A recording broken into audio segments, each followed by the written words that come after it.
Ναι. Το παράκανες, έτσι. Εγώ το παράκανα. Ναι, εσύ το παράκανες. Λοιπόν, να ξεκαθαρίσεις τη θέση μου για να είμαστε εντάξει. Με το Μίτσο δεν έγινε τίποτα. Ναι, σωστά. Το μόνο που έγινε ήταν 3 φιλιά.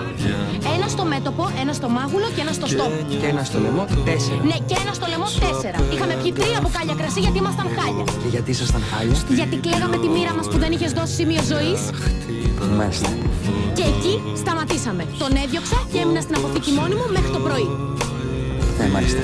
Και για τώρα που το συζητάμε. Ποια είναι αυτή η Τζίνα? Γι' αυτό δεν ήθελες να έρθω στο Λονδίνο? Εγώ η ηλίθεια πιάσα δουλειά στην ταβέρνα και μου κάνουν το 2-2 το εκεί μέσα. Για να μαζέψω λεφτά να έρθω να σε βρω. Αλλά τόσο ηλίθεια ήμουνα.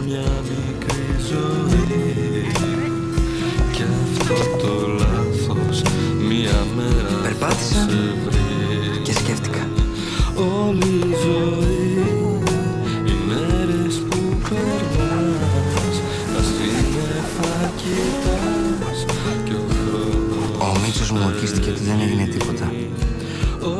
Να μην ξαναβάλει γκολ, είπε. Δηλαδή το Μίτσο το πιστεύουμε, αλλά δεν έβα τίποτα. Όταν αγαπάς έχεις αμφιβολίες. Είσαι δύσπιστος. Κι εγώ σ' αγαπάω. Νιώθω ότι θα σε κουβαλάω για πάντα μέσα μου. Και θα είσαι πάντα μαζί. Ωραίος στίχος για τραγούδι αυτός. Να τον γράψεις. Να δουλεύεις.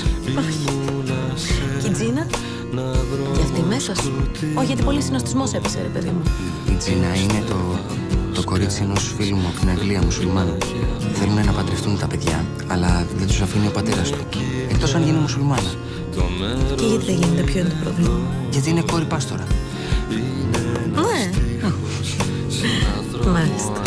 Αυτή είναι δηλαδή σε χειρότερη κατάσταση από εμάς. Εμείς έχουμε πέσει από πολλά στάδια. Τσακωμούς, χωρισμούς, αλλά τελικά δεν γίνεται τίποτα. Άρα... Οι μέρες που περνάς, τα σύννεφα κοιτάς κι ο χρόνος φεύγει. Όπως κι αυτός που έπεσε στη γη, ήρθε ένα πρωί και έγινε σκόνη.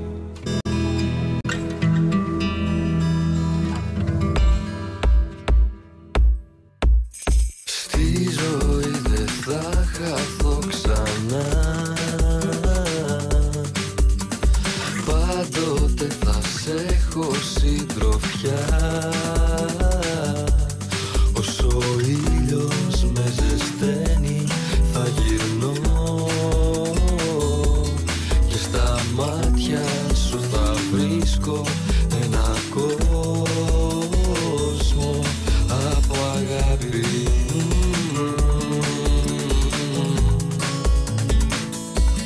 Από αγάπη.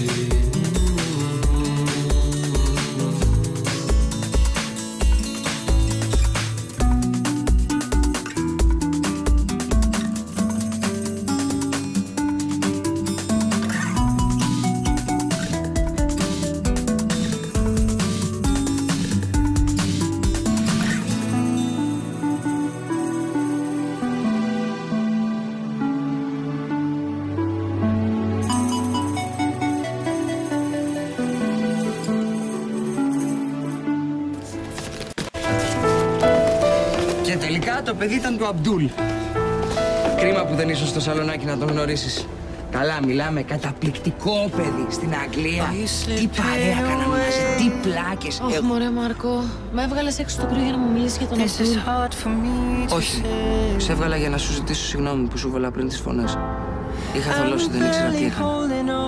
Συν της άλλης πίστευα ότι μπορεί και να είσαι έγκυος, ο ηλίθιος.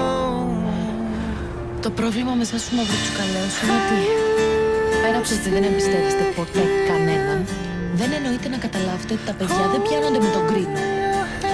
Το καταλαβαίνω ότι μερικές φορές με πιάνει η βλακεία μου. Είμαι χαμένος στο διάστημα. Αυτό ξαναπες το. Μία είμαι εδώ, μία είμαι εκεί, μία στη γη, μία στον ουρανό. Αλλού πατάω και άλλο βρίσκομαι. Δεν ξέρω πού πάνε τα 4, τα έχω χαμένα. Λοιπόν, σου υπόσχομαι ότι δεν θα ξαναχαθώ. Δεν θέλω να τις υποσχέσεις από σένα. Αλλά θέλω εσένα.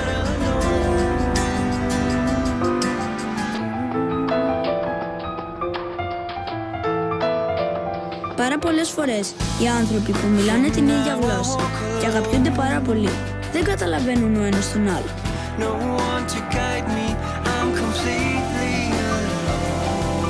Το καλό είναι πως όταν λυθεί η παρεξήγηση αγαπιούνται περισσότερο. Ναι, αλλά τον φίλεις. Ξανάρχισουμε πάλι την ίδια κουβέντα. Κουραστικό. Θέλεις να πάμε να δούμε κανένα αστέρι να πέφτει? Ναι, αμέ. Και να κάνουμε και ευχή. Να πέσει το αστέρι πάνω στο κεφάλι του Μίτσου.